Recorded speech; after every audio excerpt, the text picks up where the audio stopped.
வேடசந்தூர் குச்சிசாமிகளின் வரலாறு. சாமிகளின் இயற்பெயர் குச்சிசாமிகள் அல்ல, அவருடைய உண்மையான பெயர் மாரிமுத்து என்பதாகும். ஆனால் எப்போதும் கையில் ஒரு குச்சியுடன் அவர் காட்சியளித்ததால் குச்சிசாமிகள் என மக்களால் அழைக்கப்பட்டார். மக்கள் தங்களுடைய நோய்களை தீர்க்க வேண்டும் என அவரிடத்தில் வந்தால் ஏதாவது ஒரு தைலத்தை அவர் வைத்திருக்கும் குச்சியில் தடவச் சொல்வாராம். அடுத்த நிமிடமே நோய் குணமடைவதை மக்கள் உணர்ந்திருக்கிறார்கள். குச்சிசாமிகள் தோப்புப்பட்டியை தேர்வு செய்வதற்கு இன்னொரு காரணம் இருந்தது.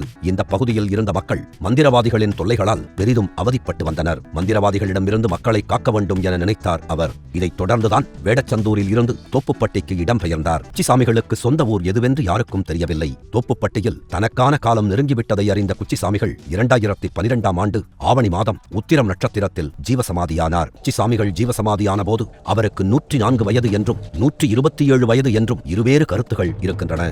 சாமிகள் ஜீவசமாதியான பின்பு ஏராளமான மக்களின் குறைகளை அவர் தீர்த்து வைத்திருக்கிறார். சாமிகளின் குரு பூஜையை கொண்டாடுவதற்கு நாமும் ஒருமுறை குச்சிசாமிகளை தரிசித்து வருவோம்.